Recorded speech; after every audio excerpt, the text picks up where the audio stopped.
Appreciate that introduction by Dr. McClister. Appreciate all the work he's done to make this lectureship happen. He's put in a lot of hours to do that, so I know you're appreciative of that as well.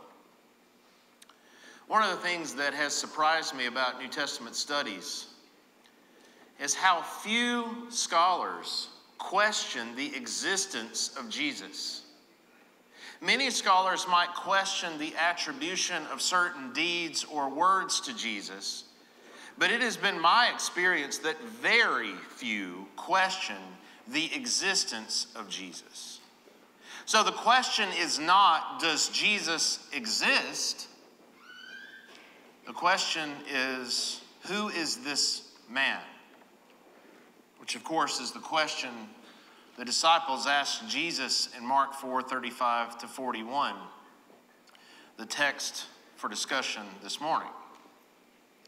That question, who is this man, resonates not only among the original disciples of Jesus who witnessed the miracle, but also Christians centuries thereafter, including everybody in this room and everybody outside this room. Who is this man? I think Mark 4:35 to 41 answers that question definitively and clearly. So hopefully this morning through our study, we will be able to ascertain what the text is teaching us about who Jesus really is. Who is this man? Before I begin, I also want to mention that I think when we approach the text of the Gospels, or really any ancient text for that matter, we should at least think about it on three different levels. First of all, we ought to consider how the original witnesses of this miracle would have perceived what Jesus had just performed. The second level we ought to consider is the original readers of Mark's Gospel. Sometimes we conflate the two, but very frequently, those are very different audiences. If Mark was written to a group of Christians at Rome, as many scholars suggest, that is a very different audience than Jesus' original disciples. Finally, we ought to consider how we perceive what Jesus did as modern readers. If you've ever taken a class or read a book on biblical interpretation, the author or speaker or teacher will lament the fact that we are so far removed from the culture and the language and the politics, etc., of the original audience that we have a very difficult time ascertaining the precise meaning of the text. And I think that's true. However, we also have several advantages as modern readers. For example, I've seen many of you throughout this week carry with you our entire canon of Scripture, bound in one volume. If you don't have that, you have it electronically, all together, at your fingertips. That is an advantage of modern readers. But do you think that the original readers of Mark's Gospel had access to all the text anytime they wanted? The answer is no, they did not. Furthermore, as we're going to see throughout this study, ancient Near Eastern texts can help elucidate many passages in the Old Testament. For us moderns, those are easily acceptable or accessible in English translation or other modern languages. For the New Testament, we have Greco-Roman texts that are likewise found in many modern English translations, accessible very easily. Ancient readers did not have those advantages. So we need to be cognizant of that fact and cognizant of the differences in those levels of meaning that I just mentioned. So as we get into the text, let's figure out how we might classify it. Scholars of a previous generation particularly, but it's still true today, are very interested in how we classify the miracle stories. Martin Dilbeck, who is a forerunner of form criticism, he says that this should be considered a tale. Well, that's not particularly helpful. But his description of Mark 4:35-41 is, this is what he says. Quote, "The great miracle, impossible among men, is the real subject of the tale. Its part is not to show what the will of God is, which came to expression in the words and works of Jesus, even in the miraculous healing acts. Rather, the miracle is told as an epiphany of the divine on earth. And this epiphany in the miracle is for its own sake," end quote. So in other words, Dilbeck helpfully tells us this is a manifestation of God himself. And we'll unpack that a little bit more in just a minute. Another influential classification is that of a nature miracle. But as Thyssen points out, the classification of this miracle or any other miracle as a nature miracle is problematic. Instead, he says this is a rescue miracle, which also is helpful, as we will see. So let's remember these classifications as we go forth. Now let's talk about the text. Mark 4:35-41. Previously in Mark 4, Jesus has been speaking in parables, but in verse 36, Jesus and his disciples leave the crowd. And as they're out to sea, a great windstorm arose and waves began filling the boat. It's a very difficult and dire situation, to say the least. So what was Jesus doing during this storm? Well, he was asleep. And the disciples awaken Jesus, and they ask what is an absurd question. Do you not care that we're perishing? So what does Jesus do? He calms the storm by his words. He rebukes the storm, saying, "Peace, be still." And then he uses his words to rebuke the disciples for their lack of faith. And this prompts the reaction of the disciples.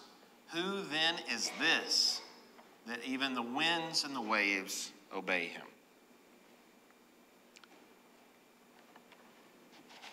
Now let's take a look at the Old Testament context.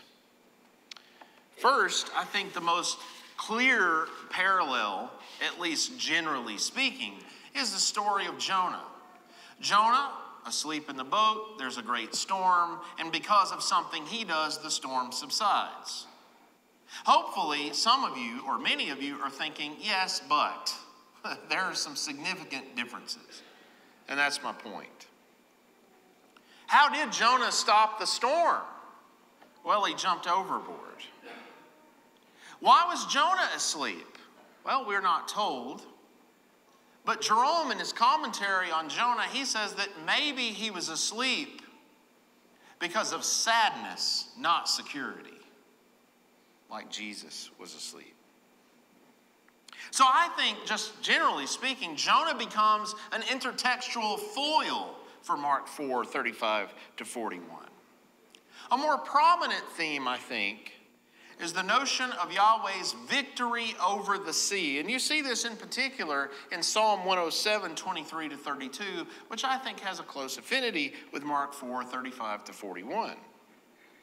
Psalm 107, verse 23 begins this way. Some went down to the sea in ships, those who do deeds on the great waters. They saw the deeds of Yahweh, his wondrous works in the deep.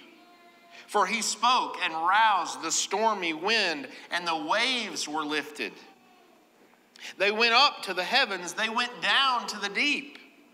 Their souls melted in their distress. They reeled and staggered like drunkards, and all their wisdom was confused.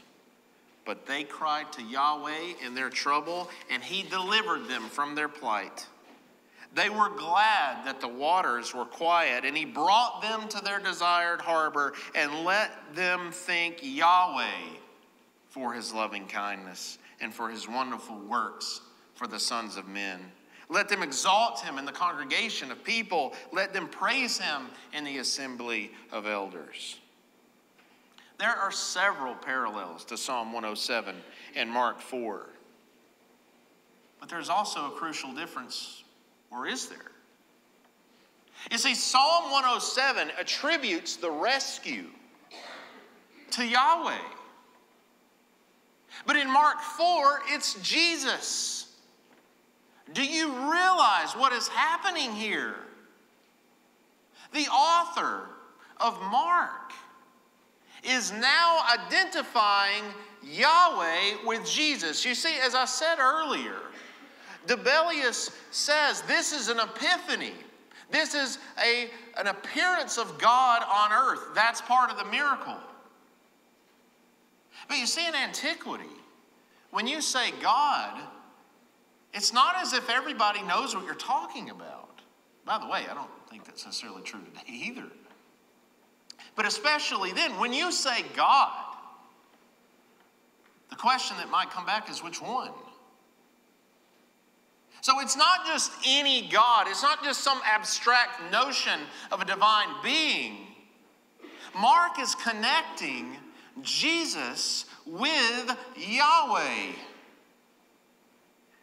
That is remarkable. And it's remarkable because Jesus as Messiah, according to the Jewish preconception or notion of what the Messiah should be, Jesus wasn't any of those things. The most common conception that you hear is that Jesus would be a political Messiah and restore the fortunes of Israel. And that's one view of what the Messiah would do. The other one, that's less commonly heard and known about, is that he would restore the universe to basically a utopian state. Well, Jesus didn't do either one of those things. And yet, the Gospels affirm clearly and strongly that he is the Messiah. But this miracle claims even more than that. He's Yahweh. He's the God of Israel. He's the God of creation. He's the God of salvation in the Exodus narrative. And we'll say more about that in a minute. He's the God who gave the 10 Commandments to Israel. He's also the God that destroyed the temple in 586 because of the unfaithfulness of the people. Yahweh is identified with Jesus. No wonder Jews persecuted early Christians. That is a scandalous claim. Another important text that I think is important in this connection is Isaiah 51, beginning in verse 9. Unlike Psalm 107, Isaiah 51, I think, clearly alludes to ancient Near Eastern mythological themes, such as the divine battle between the dragon and the sea. Let's keep that in mind as we read Isaiah 51, beginning in verse 9. Awake, awake, put on strength, O hand of Yahweh. Awake as in days of old, the generations of ancient times. Are you not the one who cut Rahab in pieces, who pierced the dragon? Are you not the one who dried up the sea, the waters of the great deep, who made the deep waters of the sea a way for the redeemed to pass over? What is happening in Isaiah 51 is the motif of creation in an ancient Near Eastern understanding and the Exodus conflated. The author implores Yahweh to awaken and refer back to the days of old. Specifically, he mentions the time when Yahweh defeated Rahab, or the dragon, the Tanin, and the sea. In several biblical passages, this triad of figures is mentioned, and frequently Yahweh conquers them. Now, what's happening here? Well, I think the author is saying, you know those mythological ancient Near Eastern themes? that you think are about Baal or Marduk or whoever, they're not. Yahweh is responsible for creation. Yahweh is responsible for bringing order to chaos and defeating evil. Yahweh is victor. So now, again, this text, I think, lies behind Mark 4. So it's not just Yahweh, it's Jesus now that is responsible for creation and for Exodus. Just as Yahweh brought his people out of Egypt, parting the Red Sea, rescuing them from the dangers of the deep, so Jesus did that to the remnant of Israel, his disciples. Jesus, in this pericope in Mark, is creator, but also the Savior. Now, at this point, I suppose now I could just stop, right? And you probably wouldn't have maybe a terrible problem with that, given that we're getting fairly close to lunch. But I'm not going to stop yet. There's one other thing I want to discuss that I think, frankly, gets overlooked in many cases. But when you think about how the original readers of the Gospel of Mark would have perceived this miracle by Jesus, I think it's very unlikely they would have been familiar with the ancient Near Eastern background that I just tried to explain. I think it's worth asking, well, what would they have thought about? Would they have considered any contemporary parallels to this particular divine manifestation or this particular motif of a boat and a hero being in trouble at sea? And the answer, I think, is yes. The motifs of sudden storms threatening their passengers in a boat and crying out for divine help and final deliverance is actually very common. The most well-known accounts are those found in Homer and Virgil. Now, to give you an idea of just how significant these texts are, these were the school texts. For the Greeks, it would be Homer. For the Romans, it would have been Virgil. In other words, if you were educated at all, pretty much, you would know these texts. Homer has been called the Bible of the Greeks. And I only think that's slightly an exaggeration. But that's how seriously people took Homer. Now, what about Virgil? You may know less, sadly, you may know less about him than Homer. But this is how seriously people took Virgil. Just a few centuries after he wrote the epic Aeneid, people thought that his book was a book of prophecy to the degree that if you had a question about your future, you would open the text of the Aeneid, point to a passage, and use that as your answer. That's serious. So these were very influential texts. Scholars have noticed these parallels. One scholar actually said that the parallels with Virgil's Aeneid are just as close, if not closer, as the similarities with the book of Jonah in Mark 4, 35 to 41. This is Vincent Taylor. He asked, had Mark read his Virgil? Well, I doubt it. And I think he probably asked it in a skeptical fashion. More specifically, the story that I think he's referring to, and others do, is in book 4 of the Aeneid. And in that book, Aeneas is trying to leave Carthage to go to Italy, where he's supposed to found Rome. But he's got a problem. He's fallen in love with Dido. And she really wants him to stay, but he doesn't want to. So he decides to leave. And as he's trying to leave, he falls asleep on the boat. And what happens after that? Well, Saturn appears to him Mercury appears to him and tells him, you need to wake up. This storm is going to ruin everything.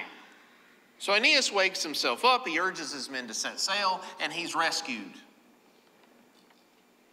Now again, the formal similarities are very close. You've got the hero in the midst of this storm, receiving protection from on high, and everything turning out okay. The difference is crucial. Jesus doesn't receive any kind of divine revelation from Mercury or anybody else. He doesn't call upon a God himself. He simply awakens and takes care of the storm himself, thus indicating Jesus is much more than a man. Now, it's worth mentioning that in this same passage in the Aeneid, Aeneas is addressed by Mercury as Nate Dea, offspring of the goddess. And that refers to the fact that Aeneas' mother was Venus. He had a human father, Anchises, but his mother was Venus. So he's supposed to be divine, at least to some degree, but he can't do anything about the storm. He has to have help. He doesn't know what's going on. Could you imagine knowing that story and then reading Mark's account? How impressive would that have been? Jesus can do something even the semi-divine Aeneas can't do, who founded Rome. That's impressive. Here's another text, which I think may be even clearer to that. And that's Lucan's Pharsalia, or On the Civil War. He's roughly a contemporary, maybe, of the author of Mark's Gospel. Is put to death by Nero. I know that's shocking. But anyway, put to death eventually by Nero. But there are some very close parallels to this story in Mark 4, not to the extent that, as far as I'm aware, anybody argues for one author reading the other, but they're so close that, again, it's hard to imagine early readers not making the connection. In Lucan's poem, Caesar is depicted in suprahuman terms. So there's this one story where Caesar and his companion encounter a storm. But this is Caesar. And look at what Caesar says about this storm. Quote, "If you refuse the authority of heaven, seek Italy for me. The only just reason for your fear is that you do not know your passenger, whom the gods have never forsaken, whom fortune deems worthy of ill treatment when she comes after his prayers. Break through the midst of this tempest securely by my protection. This toil is for the sky and sea, but not our ship. Being pressed down by Caesar, the weight will deflect the surge. By the tumult of the sea and sky, fortune shows its favor toward me." End quote. Now, you might expect after this, the sea and the storm completely calms down. That's not what happens. Caesar's arrogance and hubris only provokes the storm further. And he considers at that point his fate, his only fate, is death. But the storm securely leads Caesar to safety. And then he recognizes he's only safe because of fate. Now we need to understand something, that Caesar, in this same point, is considered more than a man. He's the dominus mundi, which in Latin means the lord or master of the world. The one who has authority over the world, but he can't stop the storm. It's fate that controls it, not him.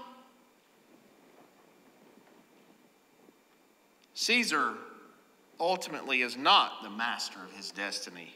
He must submit to fate, as one scholar says. Think about Mark 4. Fate has nothing to do with it.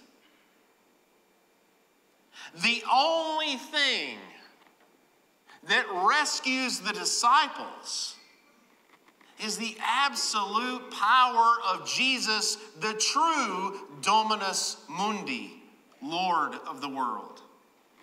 It's not fate. It's not an appeal to another God.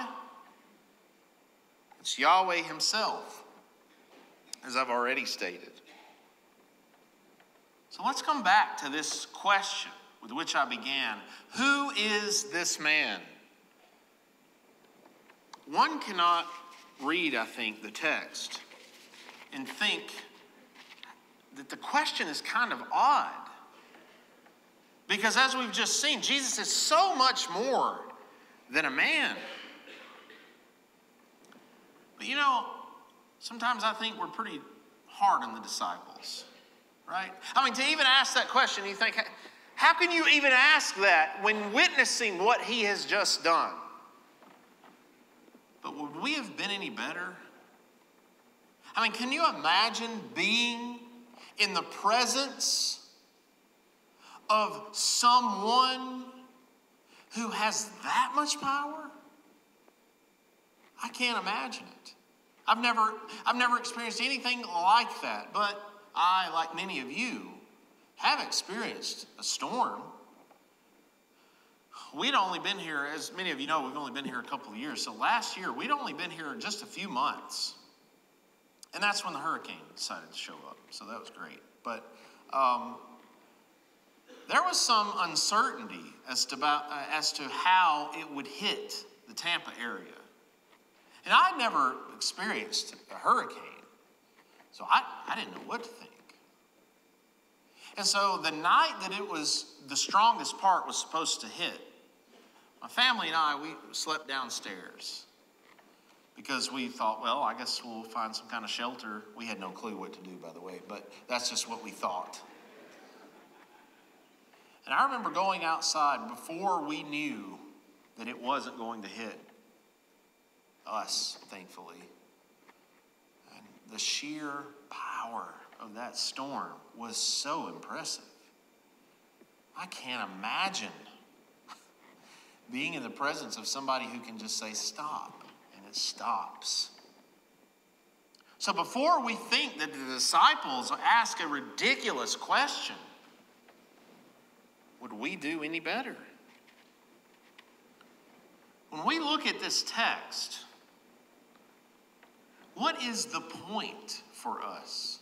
Yes, we talked about how within the framework of the Old Testament, within the framework of that ancient Near Eastern background of the Old Testament, Jesus emerges as Yahweh, the creator and sustainer and rescuer of his people. When we look at the Greco-Roman background, we see how far superior Jesus is to heroes and leaders of their own time. But what does that mean for you today and me today? Well, it didn't take interpreters long to see the metaphorical significance of Jesus' act of stilling the sea. Augustine, in one of his sermons, says this, quote, "When you have to listen to abuse, it means that you are being beaten by the wind. When your anger is being aroused, you are being tossed by the sea. So when the winds blow and the waves mount high, the boat is in danger. Your heart is imperiled. Your heart is taking a beating.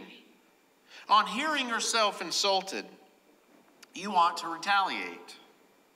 But the joy of revenge brings with it another kind of misfortune, shipwreck. Why is this? Because Christ is asleep in you. What do I mean? I mean that you have forgotten his presence. Rouse him then. Remember him. Let him keep watch within you. Pay heed to him. A little bit later, he goes on to say, a temptation arises It is the wind. It disturbs you. It's the surging of the sea. This is the time to awaken Christ and let him remind you of those words. Who can this be? Even the winds and the waves obey him. End quote.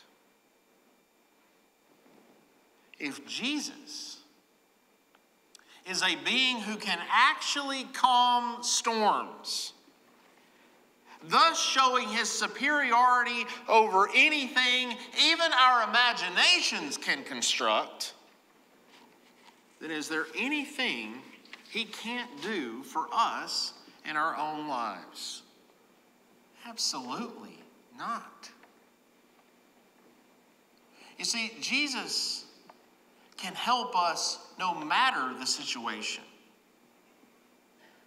And I think that is astonishing in this context. Because we have to remember, this isn't after centuries of thought and speculation. You might say this is just as Jesus is getting started almost. He does something like this. This is a being no less than Yahweh, who is concerned about his believers and the storms they encounter, and he has the power to do something about it. Thank you.